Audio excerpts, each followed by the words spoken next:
देखो बचपन से ही मैं बेखौफ बच्चा रहा था, किसी का डर नहीं था मुझे। और देखो डर तब नहीं होता या तो आप बहुत ब्रिलियंट हो या बहुत बेकार, तो समझ सकते हो मैं सेकंड कैटेगरी वाला था। हाँ मुझे पता था यार किस्मत में होगा तो पास हो जाऊंगा, नहीं तो छोड़ दे। और बचपन से ही सोच लिया था ये कागज के टुकड़े मेरा भविष्य तय नहीं कर सकते, मेरा भविष्य मेरा तकदीर मेरे हाथों में, मैं खुद बना लूंगा। अब वो डायलॉग सूट कर रहा है क्योंकि जिंदगी में थोड़ा बहुत कुछ अजीब कर लिया है। नहीं तो पहले भटक ही रहे थे। पहले 2-3 साल तो ऐसा गया ना कि घर वाले पूछते थे करना क्या है, कर क्या रहा है तू। मैंने कहा पहले वक्त ने मुझे बर्बाद किया, मैं वक्त को बर्बाद करके रख दूंगा। कह रहा वक्त का कोई कुछ नहीं उखाड़ सकता बेटा, तेरी जिंदगी खराब हो रही है। मैंने कहा क्या ही फर्क पड़ता है, जिंदगी में है ही क्या। बहुत बेखौफ था यार। बच्चे डरते हैं ना कि रिजल्ट आ जाएगा, ऐसा हो जाएगा वैसा हो जाएगा, कम नंबर आ जाएंगे। मैं डरता ही नहीं था, मुझे पहले से पता है रिजल्ट क्या आएगा, क्योंकि पढ़ा ही नहीं तो आएगा क्या।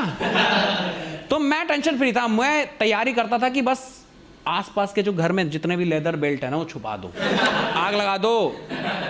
और मैं इसलिए घर का काम जान चुका हूं क्योंकि बचपन से ही सपना था कि हाउस हस्बैंड बनूंगा, और ये मैं खौफ के मारे बन गया। इस रिजल्ट से पहले ना मैं घर के सारे काम खुद ही कर लेता था। मैं हूं ना, आप बस बैठे रहो। रिजल्ट के बाद खाना भी जब तक दे नहीं रही तब तक खा नहीं रहे क्योंकि गद्दार निकल जाते हैं ना। हाँ जैसे रिजल्ट अच्छा है कौन खाए, अब तो एटीट्यूड में हम तो राजा बाबू बन गए। भाई सच बताओ तो हमारे पेरेंट्स को डायलॉग बोलना चाहिए था, गद्दारी करवे तो जो मीम चल रहा है। तो वैसे थे भाई, तो रिजल्ट की अपने को टेंशन नहीं थी हमेशा से, और सारे सब्जेक्ट क्लियर हो जाते थे। मुझे प्रॉब्लम सिर्फ मैथ से है। मैं सच बता रहा हूँ, आर्यभट्ट मुझे अभी जिंदा होता ना मैं मार देता। क्यों करा तूने जीरो का आविष्कार, क्योंकि वही मेरे पीछा नहीं छोड़ रहे भाई। हर रिजल्ट में जीरो। हाँ एक बार 100 में से 0 आए, टीचर कह रही है चेक कर लो पेपर, कहीं गलती तो नहीं कर दिया। मैंने कहा इसमें चेक क्या करूं, 100 में से 0। ऑफ कोर्स खाली सीट नाम तो लिखा है मैंने कहा नाम की हैंडराइटिंग अच्छी लगी हो तो 1 नंबर दे दो, घर वालों को बताऊंगा तो सही, 1 नंबर तो लाया हूं, कुछ तो हुआ। कह रहा नहीं 0 डिजर्व करता है, नाम के नंबर नहीं होते। मैंने कहा इससे अच्छा पेपर देने नहीं आता, ए भी अच्छा लगता है 0 से तो। हाँ और मेरे बगल में दूसरा बंदा 100 में से 100 आए, पेपर चेक कर रहा है। इतना पागल हो गया। मैंने कहा आप क्या चेक कर रहा भाई, 100 में से 100 आ तो गए। कह रहा पता नहीं पर मुझे मैं सेटिस्फाई नहीं हूँ। 100 में से 100 आए हैं, अब कितना सेटिस्फेक्शन चाहिए तुझे है, मेरे नंबर भी ले ले। तो मुझे बस जिंदगी में यही थी उम्मीद। देखो कहते हैं ना कि आप बड़े ख्वाब रखोगे तो थोड़ा बहुत तो पहुंच ही जाओगे ना।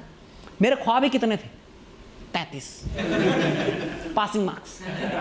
मैं 33 आ जाए जिंदगी में कुछ चाहिए नहीं, मैं देख लूंगा। अब 33 की लालच में पढ़ रहा हूं, मैं जिंदगी बिता रहा हूं, मैं चीटिंग भी कर रहा हूं, तो 33 मार्क्स का होते ही रिलैक्स टॉप कर जाऊंगा। और 50 का कर दूं ना, उस दिन तो मैं कोहराम मचा देता था। हाँ टीचर भी कह रही क्या हो गया इसे। मैंने कहा 50 का पेल दिया है बहन। आसपास देखना नहीं चाहिए कोई, ये बड़ी बिल्डिंग है ना, खरीदने वाला हूं। और देखो मैं बाकियों में तो जैसे तैसे पास हो ही जाता था। मैथ बड़ा पंगा देता यार, ये तो ऊपर से जा रहा है। क्वेश्चन लिख दिया वहां, प्रूव इक्वल टू व्हाट, मैं सेम क्वेश्चन लिख के प्रूफ लिख देता था। इतना ही आता था मुझे।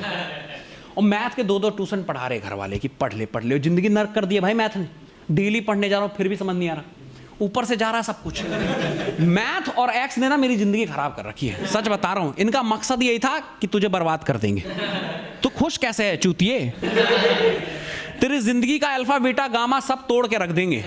हाँ इनको जितना समझने की कोशिश करो उतना उलझते जा रहे हैं। हाँ मैं एक बार दिमाग लगाया मैथ में, मेरा दिमाग सर में दर्द हो गया भाई।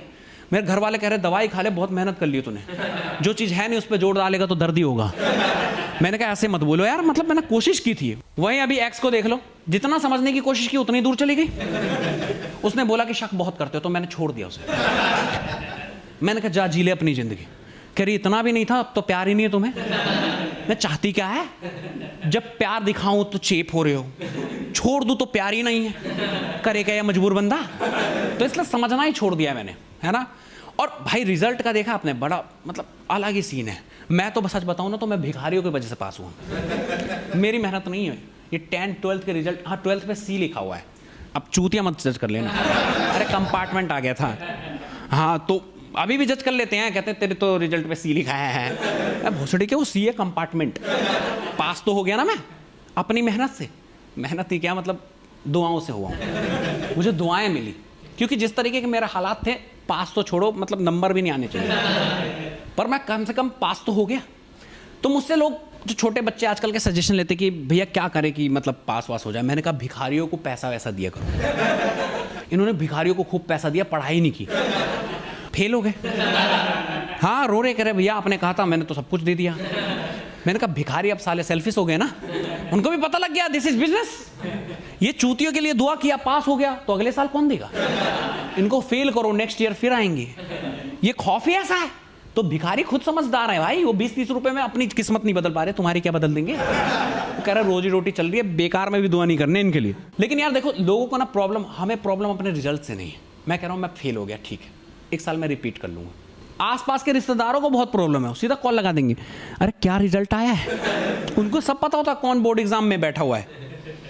वहां पंगा हो जाता है, वहां फिर माँ बाप को टेंशन हो जाती है। और वो एग्जाम्पल ऐसे रखते, पता वो जो था, अरे वही जो तेरे साथ पढ़ता था, उसकी बेटी ने तो 99% स्कोर कर दिया है। अरे सुबह से गांव में बहन जो मीडिया दौड़ रही है। उसके बाद जो हमारा कुटापा चढ़ता है ना, पूछो मत, पूरे टाइम बिठा के न्यूज दिखा रहे होते हैं, ये देख। और न्यूज रिपोर्टर भी अलग ही है भाई, वो एक से एक भज गरीब, जिसके घर में कुछ भी नहीं है खाने के लिए, मतलब रोटी तक नहीं है, वहां के टॉपर को निकाल के लाएंगे। उसके बाप से पूछ रहे हैं कि आप क्या करते थे? कहता किसान हूं मैं। आपके बेटे ने तो जिंदगी बदल दी। उसके बाद वो जिंदगी में दोबारा नहीं देखा। 12th से किसी की जिंदगी बदली है? उसके बाद ही तो मेन पढ़ाई है। उसके पास पैसा नहीं है, बहनचोद जमीन बेच के पढ़ेगा और बाद में नौकरी के लिए भटकेगा कॉल सेंटर में, hello hi can I help you. यही चल रहा भाई।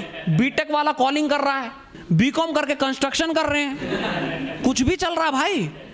तो यहां कुछ भी उलटफेर हो रहा है, तो उसके बाद नहीं देखते। लेकिन उस समय तो मेन चीज वही है ना, हमारे माँ बाप देख, गरीब का बच्चा टॉप कर गया।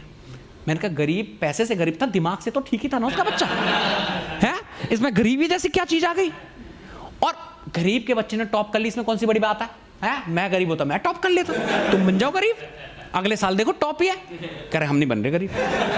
अरे यार देखो, उनके पास करने के लिए है ही क्या?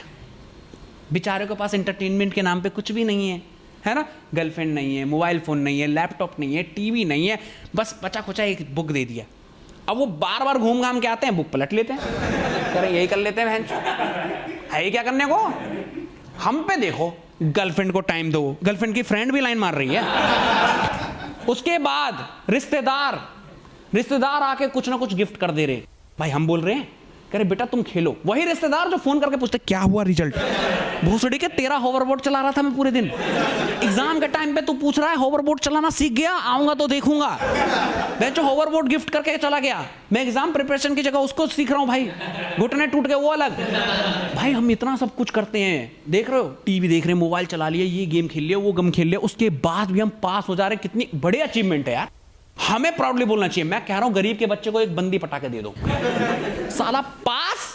मैं कह रहा हूं जिंदा ना रहे हो, मरवा देगी भाई लड़की। आसान चीज नहीं है हम जो झेल लेते हैं। तो हमें गरीबों के बच्चों से तुलना तो मत करो। हाँ मम्मी कह रही है देखो उसके पास लाइट भी नहीं है, स्ट्रीट लाइट में पढ़ा है।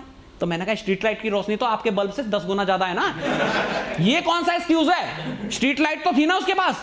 कहते तू बहस बहुत करता है, बात नहीं समझता मैं जो कहना चाहती हूँ। मेरी माँ कहती है मेरे कहने का कुछ और मतलब था कि तुझे फैसिलिटी दी, इतनी सारी चीजें दी, तू पढ़ नहीं पाया। मैंने इसलिए तो नहीं पढ़ पाया। कंफर्ट में कौन आसमान छुआ है भाई? है अगर तुम्हें इंसान को उस लेवल तक बनाना तो उस तरीके का दर्द देना पड़ेगा ना। है तुम उठ के कल को बोल दोगे कि जाओ फौज की तैयारी करो, मैं बहन चो कार से नीचे नहीं उतरा, मैं दुश्मन से क्या लड़ूंगा? अपने पैरों में ही टकरा के गिर जाऊंगा। जिसने जिंदगी में भागना नहीं सीखा उसको तुम सीधा रेस में दौड़ा रहे हो। अगर तुम्हें रेसर ही बनाना था तो बचपन से बताना था ना। हाँ हमारे साथ भी यार 12th तक ऐसे राजा बाबू की तरह पाला है, सारे ख्वाहिशें A to Z खर्चा दे रहे। उसके बाद 4 साल इधर कॉलेज, है ना, उसके बाद 1-2 साल घर पे बिठा के खिलाया, फिर कोरोना ने मौज दिलाए, उसके बाद कह रहे जाओ कमाओ। ये क्या लॉजिक है भाई? है ऐसे थोड़ी होता है भाई। अगर किसी को योद्धा बनाना है ना, फाइटर बनाना है, तो उसको वो कला स्टार्टिंग से सिखानी पड़ती है ना। ये थोड़ी ना कि जा लड़ ले, है ना। तो आजकल कोई कुछ भी कर रहा है, किसी का ऐसा नहीं है कि गोल पता है। ये कहने की बातें, लोग कामयाब हो जाते हैं, वो कामयाब बकचोदी कर देता भाई।